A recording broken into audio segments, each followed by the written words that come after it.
One morning, Edward was waiting to pick up passengers from Thomas's train. Peep, peep! We're late. Where is Thomas? He doesn't usually make us wait.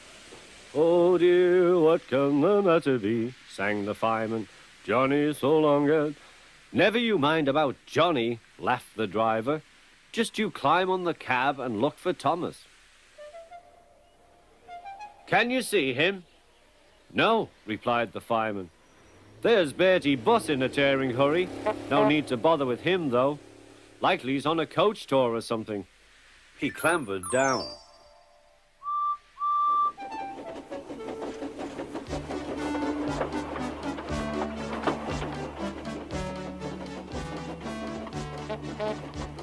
Stop, stop! I've got Thomas's passengers, wailed Bertie, roaring up to the gates. It was no good. Edward was gone. Bother, said Bertie. Bother Thomas's fireman not coming to work today. Why did I promise to help the passengers catch the train? That will do, Bertie, said his driver. A promise is a promise, and we must keep it.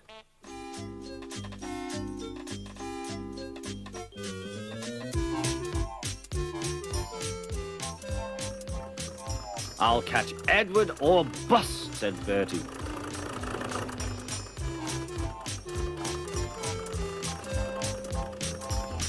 Oh, my gears and axles, he groaned, toiling up the hill. I'll never be the same bus again. Hooray, hooray, I see him, cheered Bertie as he reached the top. Oh, no, Edward's at the station. No, he stopped at a crossing. Hooray, hooray! Bertie tore down the hill. Well done, Bertie, shouted his passengers. Go it! Bertie skidded into the yard. Wait, wait, cried Bertie. He was just in time to see Edward puff away. I'm sorry, said Bertie.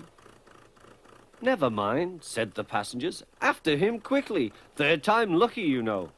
Do you think we'll catch him at the next station, driver? There's a good chance, replied the driver. Our road keeps close to the line and we can climb hills better than Edward. I'll just make sure. He spoke to the station master. Bertie and the passengers waited impatiently. Yes, we'll do it this time, said the driver. Hooray! Called the passengers as Bertie chased after Edward once more.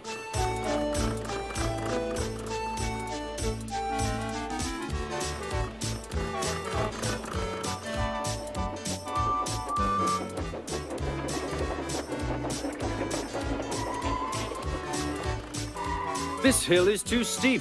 This hill is too steep, grumbled the coaches as Edward snorted in front.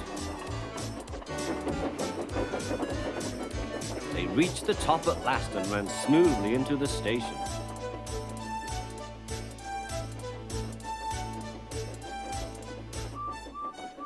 Peep, peep, whistled Edward. Get in quickly, please. The guard blew the whistle and Edward's driver looked back. But the flag didn't wave. Then he heard Bertie. Everything seemed to happen at once, and the station master told the guard and driver what had happened. I'm sorry about the chase, Bertie, said Edward. My fault, replied Bertie. Late at junction. You didn't know about Thomas's passengers? Peep, peep. Goodbye, Bertie, we're off, whistled Edward. 3 cheers for Bertie, called the passengers. Bertie raced back to tell Thomas that all was well.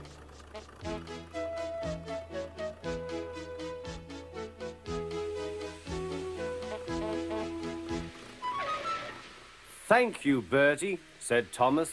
You're a very good friend indeed.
Fat Controller works his engines hard.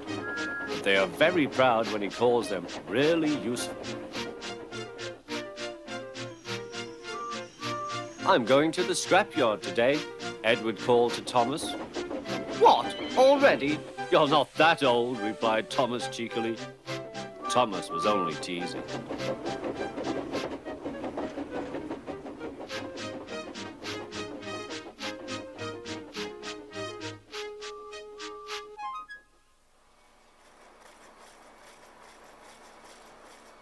The scrapyard is full of rusty old cars and machinery. They are broken into pieces, loaded into trucks, and Edward pulls them to the steelworks where they are melted down and used again.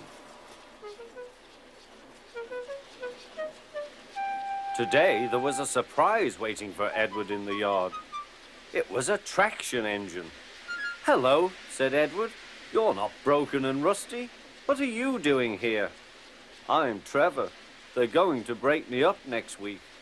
What a shame, said Edward. My driver says I only need some paint, polish and oil to be as good as new.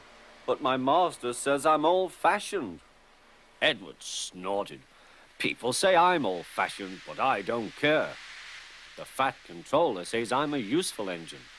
What work did you do? My master would send us from farm to farm. We threshed corn, hauled logs and did lots of other work. The children loved to see us. Trevor shut his eyes, remembering.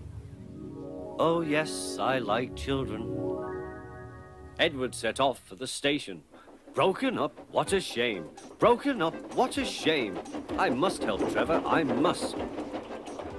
He thought of all his friends who liked engines, but strangely none of them would have room for a traction engine at home.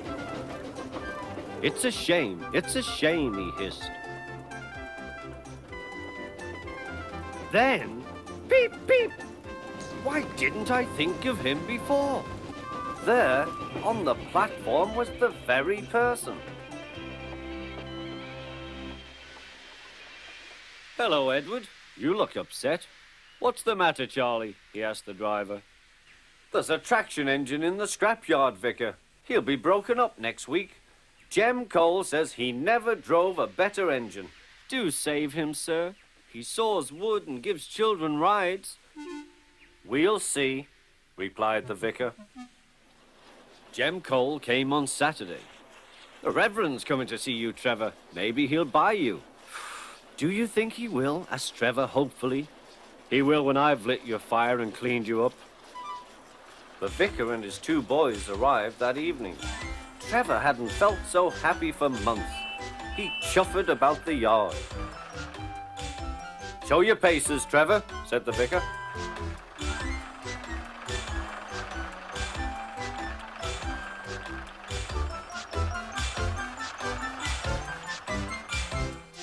Later, he came out of the office smiling. I've got him cheap, Jem, cheap. Do you hear that, Trevor? Cried Jem. The Reverend saved you and you live at the vicarage now. Peep, peep, whistled Trevor. Now Trevor's home is in the vicarage orchard, and he sees Edward every day.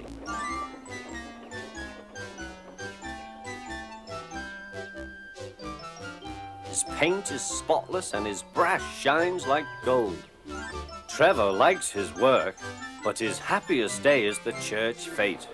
With a wooden seat bolted to his bunker, he chuffers round the orchard, giving rides to children. Long afterwards, you will see him shut his eyes, remembering. I like children, he whispers happily.